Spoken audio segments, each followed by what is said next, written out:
Saudara-saudariku yang terkasih, cara Allah itu luar biasa dalam kehidupan kita, dan akal budi manusiawi kita tidak mampu untuk mengerti, tidak mampu untuk memahaminya.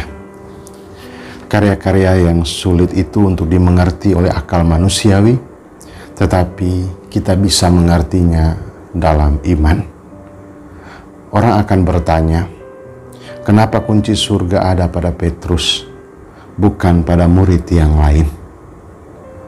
Ia adalah murid yang keras, menyangkal dia, dan lain sebagainya. Meski demikian, Allah memiliki cara pandang yang melampaui semuanya, sehingga menjadikan Petrus sebagai batu wadas, batu karang, tempat gereja didirikan, serta pemegang kunci kerajaan surga. Saudara-saudariku yang terkasih, pada hari Minggu biasa yang ke-21 ini, Sabda Tuhan mengajak kita semua untuk merenungkan, terutama dalam Injil yang mengisahkan tentang kepercayaan Yesus kepada Petrus. Kepercayaan Yesus kepada Petrus tidak terjadi begitu saja. Kehidupan Yesus bersama para murid adalah pembelajaran untuk mengenalnya secara lebih mendalam. Petrus hidup bersamanya, mengikuti segala kegiatan rutinitas, dan menyaksikan berbagai macam perbuatan baik lewat pewartaan maupun mujizat-mujizat. Dan itu semua tersimpan dalam hati Petrus yang menumbuhkan iman kepada Yesus. Ujian pengenalan tampak pada pertanyaan Yesus, menurut kamu siapakah aku ini? Ada yang menjawab Yohanes Pembaptis, ada yang mengatakan Elia, ada yang mengatakan Yeremia atau salah seorang nabi. Jawaban-jawaban ini muncul karena mereka melihat apa yang Yesus katakan dan apa yang Yesus lakukan, baik lewat sabda-sabda yang kritis, yang tajam, tetapi juga mujizat-mujizat karya-karya besar. Yesus sekali lagi menekankan pada pribadi mereka masing-masing. Menurut kamu, siapakah aku ini? Petrus yang lahir dari pengenalan akan Yesus kemudian menjawab, engkau adalah Mesias, anak Allah yang hidup. Jawaban ini tidak hanya lahir dari Petrus, tetapi semata dari kasih karunia Allah. Allah mencurahkan rahmat kepada Petrus.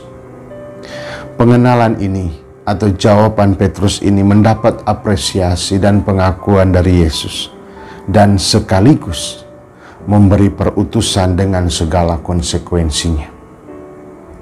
Yesus mengutus Petrus sebagai batu karang, batu wadas tempat gereja berdiri. Dan tidak hanya itu, ia juga diserahi kunci surga dengan mengatakan, apa yang kau ikat di dunia ini, itulah yang juga terikat di surga. Perutusan ini sekaligus menuntut tanggung jawab dan konsekuensi, yakni siap memikul salib Kristus. Saudaraku yang terkasih, Allah memiliki kuasa penuh atas hidup umat manusia. Ia berkuasa menurunkan dan mengangkat hidup manusia. Allah memilih dan mengangkat Petrus sebagai batu wadas terlepas dari segala latar belakangnya, tempat gereja berdiri. Ia pula lah yang akan memberikan berkatnya untuk orang-orang pilihan itu. Kuasanya itu tampak jelas dalam bacaan pertama yang kita dengarkan dalam Yesaya, di mana ia menurunkan Shebna dan menganugerahkan berkatnya kepada Eliakim. Oleh karena itu, Paulus pun menasihati jemaat di Roma dan juga untuk kita semua, untuk tunduk kagum atas kekuasaan Allah. Karena segala sesuatu berasal dari Allah, ada karena Allah dan menuju kepada Allah.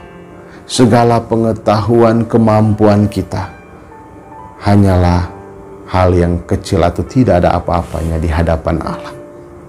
Maka semua yang kita miliki, pengetahuan, kemampuan, kebijaksanaan dan lainnya, dipakai untuk mengarahkan hati kita untuk mengenal Allah secara lebih mendalam. Saudaraku, Allah yang Maha Kuasa berkarya dengan cara yang luar biasa dalam hidup kita. Sebagai orang yang percaya, kita pun dipanggil untuk datang mengenal Allah dalam setiap pengalaman hidup kita, menyesuaikan diri dengan kehendaknya, sekalipun kita tidak memahaminya, dan tetap setia melakukan kehendaknya, meski buahnya tidak kita rasakan untuk saat ini. Dan itu sering kali terjadi dalam kehidupan kita. Maka beda antara orang percaya dan tidak percaya. Orang percaya akan setia melakukan meski permohonannya belum terkabulkan. Orang yang tidak percaya memaksa Tuhan supaya mengabulkan apa yang dia minta. Saudaraku, sejak baptisan kita sudah dianugerahi kuasa olehnya, maka gunakan itu semua dengan sungguh untuk mengenal Dia secara mendalam. Bukan tentang kata orang, tetapi kata yang lahir dari pengenalan diri kita. Lahir dari pengalaman-pengalaman pribadi kita. Tetaplah setia meski kehendak kita sulit terwujud dan kehendaknya sulit kita mengerti. Terus bertahan meski harus memikul salib karena namanya. Percayalah bahwa Ia yang telah memanggil, Ia yang telah mengangkat kita, Ia pula lah yang akan menganugerahkan rahmat-Nya bagi hidup kita.